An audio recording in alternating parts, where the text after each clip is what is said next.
En direct du salon Web2Business, nous sommes avec Pierre Matuchet, qui est le président fondateur de Milky. Milky est une agence spécialisée dans les médias sociaux. La société vient d'être intégrée par le groupe Aiko, qui est un spécialiste des coupons et de la fidélisation clientèle. Alors Pierre, comment s'est passée l'intégration de Milky au sein de Aiko ? Bonjour Philippe, eh bien l'intégration de Milky dans Aiko s'est très bien passée.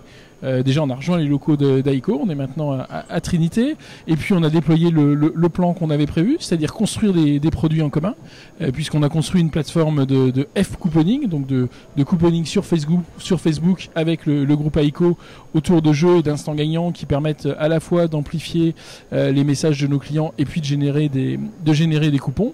On a également convaincu de nouveaux clients de travailler ensemble, donc on travaille ensemble main dans la main sur de nouveaux clients dans le secteur de la distribution comme Franprix par exemple, et puis on commence le déploiement à l'international des solutions Milky en s'appuyant sur les filiales d'Aiko dans les différents pays. Ouais, alors l'idée quand même c'est de faire des synergies entre le portefeuille traditionnel, c'est-à-dire de Aiko, et lancer des synergies de médias sociaux avec l'équipe de Milky. Tout à fait. Aujourd'hui, les réseaux sociaux, c'est pas seulement un espace où on crée des communautés, où on engage des communautés. C'est aussi devenu des véritables plateformes de distribution, des plateformes de mass média. Aujourd'hui, Facebook, c'est 20 millions de personnes qui se connectent tous les jours sur la plateforme. C'est 2 fois plus de personnes que de gens qui passent en gare.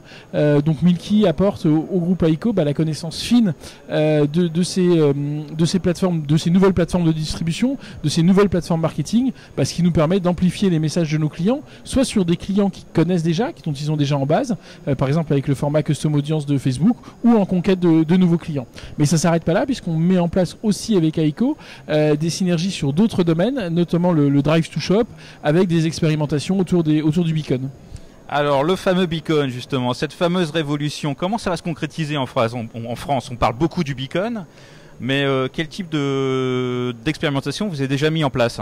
Alors le beacon, on en parle beaucoup. Ça a été sur la fin 2014 vraiment le boom aux États-Unis. C'est en train d'arriver en France. Pourquoi ? Parce que le beacon, ça va être une vraie disruption dans l'expérience utilisateur sur mobile.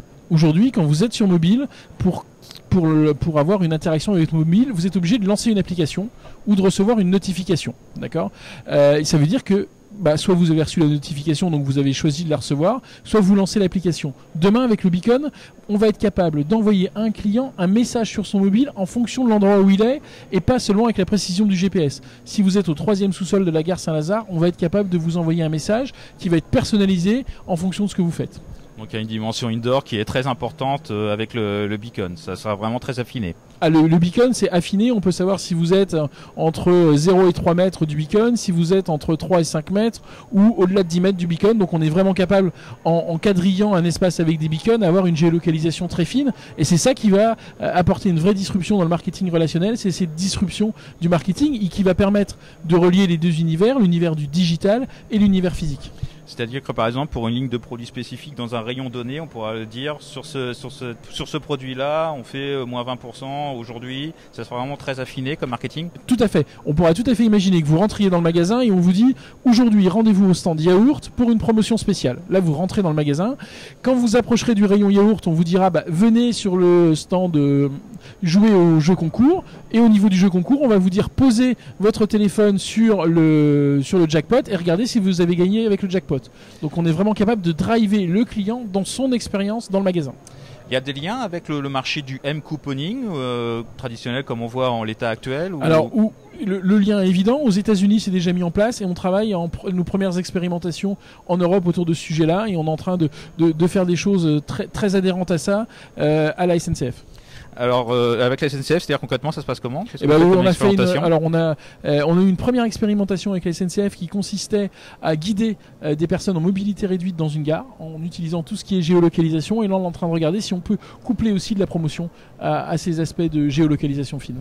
Alors Pierre, qui va s'y lancer en premier ? Le beacon, le déploiement du beacon en en masse en France. Quelle enseigne, quel type d'enseigne va s'y lancer en premier?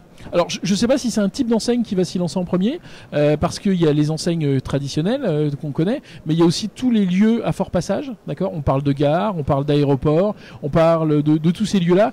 Donc la course est lancée, et aujourd'hui, si un géant comme Apple met les moyens qu'il met autour du beacon, c'est que ça va vraiment impacter très fortement l'expérience utilisateur. Et il faut pas oublier que le beacon, c'est un investissement réduit, d'accord, puisque le beacon, c'est en anglais, ça veut dire balise. C'est une simple balise qui envoie un message, et toute l'intelligence est dans l'application. Et aujourd'hui, un beacon fonctionne aussi bien avec une application iOS qu'avec une application Android. Ça veut dire qu'on couvre quasiment l'ensemble du marché. Et c'est ça c'est l'universalité du beacon qui fait que ça va marcher. Ce qui veut dire que, Pierre, en 2015, vous, avec peut-être vos premiers clients Milky, vous allez lancer le déploiement à grande échelle du beacon en France. C'est prévu? Alors c'est prévu. Aujourd'hui, on a une dizaine de prototypes beacon qui tournent chez nous. Si vous voulez venir voir dans notre lab comment ça se passe, vous êtes bienvenus. On a des beacons de géolocalisation, on a des beacons où vous pouvez mettre un beacon dans un bagage et retrouver un bagage. Vous pouvez poser un beacon sur un vêtement d'un enfant et savoir où est l'enfant. On a plein de scénarios, plein de prototypes et de cas d'usage qui sont disponibles. Donc oui, 2015 sera l'année du déploiement. Pierre Matuchet, merci beaucoup pour cette interview. Merci Philippe.